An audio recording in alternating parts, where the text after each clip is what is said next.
Valentine, toi, je sais pas si tu te souviens de Musclor, c'est un dessin animé un petit peu pour les garçons, ça te dit quelque chose? Ah, j'adorais Musclor. Bon, alors c'était l'histoire du prince Adam, pour ceux qui s'en souviennent pas, qui pouvait de temps en temps se transformer en Musclor pour combattre Skeletor et les forces du mal. Il faisait surtout comme ça, attends, je te le fais, d'accord? Par le pouvoir du crâne ancestral, je détiens la force toute puissante.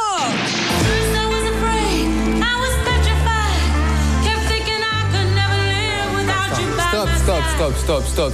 Ah, Valentine. Musclor, ok, Gloria Gaynor, c'est autre chose là. Qu'est-ce que t'as fait? Je sais pas ce qui s'est passé. J'ai fait comme ça par le pouvoir du crâne. C'est du n'importe quoi. Heureusement, Olivier Panquin est là pour nous faire un vrai sujet sérieux sur Musclor, Gloria Gaynor. Parce que ça termine pareil que tout de suite. Excuse-moi. Mon secret, c'est de posséder une force fabuleuse depuis le jour où j'ai levé mon glaive magique en criant « Par le pouvoir du crâne ancestral ». Ces quelques mots font désormais partie du vocabulaire de tout à chacun. Tiens la force toute puissante. Grâce à cette formule incantatoire, le prince Adam se métamorphosait en Musclor. Ensuite, il pouvait transformer Gringer, son gros chat peureux, en tigre de combat. Gringer se transforme alors en tigre de combat. Et ainsi, il pouvait coller des trempes à l'odieux Skeletor. Et à toute sa bande. Nous allons bientôt arriver à la mer de cristal. Les gens pourraient quand même ramasser leurs ordures. Revenons sur la genèse de ce dessin animé américain arrivé en France en 1984. C'est ce qui t'intéresse. Tu es venu pour connaître ton passé. Un passé que moi seul, l'oracle, peut t'apprendre. Alors sois très attentive. Alors à la base, il y a une grosse société de jouets qui aimerait bien créer une ligne de figurines inspirée par le film Conan le Barbare. Sauf qu'au dernier moment, ils craignent que le héros soit trop violent et pas assez civilisé pour séduire les enfants. Donc excite Conan.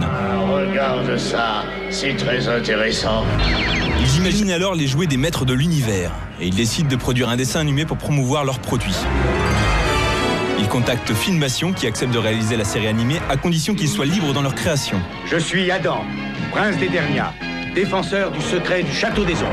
Filmation imagine alors tout un univers autour de la gamme de jouets. Un univers d'heroic fantasy qui puise notamment son inspiration dans Donjons et Dragons. Un jeu de rôle que pratiquait assidûment l'un des scénaristes, Larry DiTilio, qu'on voit ici à droite.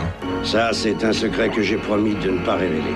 Donc on retrouve des donjons, des dragons, plein de dragons, et aussi de la magie avec Orko le magicien. D'ailleurs, Orko est un personnage qui ne figurait pas dans la gamme de jouets. C'est Filmation qui l'a imaginé. Ils avaient un deal avec les commanditaires grâce auquel ils touchaient des royalties pour chaque personnage original inventé. Quand ils verront ça, ils seront fous de joie. Saviez-vous qu'au départ, Orko s'appelait Gorpo? L'un des créateurs explique dans une interview que finalement, ils ont trouvé que les mots avec la lettre K, ça faisait plus rigolo, comme dans Chicken ou Pickles. Et comme le magicien était censé être le bouffon de la série, Gorpo est devenu Orko. Il me semble que ta dernière surprise avait failli réduire le palais en cendres.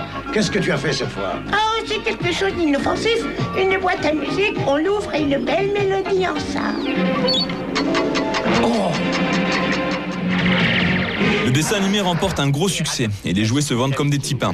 Ce qui a fait la force de la série, ce n'est pas l'animation qui, même à l'époque, faisait déjà très cheap. Filmation n'hésitant jamais à réutiliser les mêmes séquences d'animation au cours d'un même épisode. Regardez par exemple ce méchant qui à 3 reprises fait les mêmes mouvements. De se venger un jour de ce... Merci de m'avoir sauvé, espèce de grande dadais. Mais maintenant, essaie donc de te sauver toi-même. Adieu! Cache ton enthousiasme. Dans le même ordre d'idées, si Adam et Musclor ont la même tête, c'est pour faire des économies de dessin. Crâne ancestral.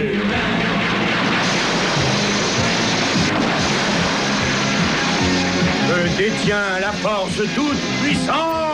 Et donc ce qui a fait la force toute puissante de la série, c'est toute une galerie de personnages riches et en couleurs, des personnages qui ont une histoire. Ce bébé, c'était toi. Mais alors, d'après toi, ma mère, ce serait... Oui, la sorcière du château des ombres. Maman. Puis les méchants étaient particulièrement mémorables, comme le terrible Skeletor. Pour les forces du mal. Tout ceci a donc permis à la série de cartonner. Mais une fois les objectifs de vente atteints et jugeant qu'il fallait passer à autre chose, le dessin animé a été arrêté. Et Musclor a dû rendre son tablier. Alors, c'est ce qu'on appelle partir en coup de vent. Une série dérivée des maîtres de l'univers appelée She-Ra a fait son apparition. Puis Musclor est revenu dans une série animée passée complètement inaperçue chez nous, intitulée Les Nouvelles Aventures de Musclor. Et en 87, on a même eu droit à un film de série Z dans lequel Dolph Lundgren jouait Musclor. Et que les fans se rassurent, Musclor n'est pas mort. Il va revenir bientôt dans une nouvelle série encore inédite en France, dont voici quelques images en exclusivité. Dans cette série qui semble bénéficier d'une meilleure qualité d'animation, on découvrira notamment les origines de Skeletor, qu'on voit ici avant sa transformation en squelette. La série devrait bientôt arriver en France, à moins qu'on tombe sur un os de Skeletor.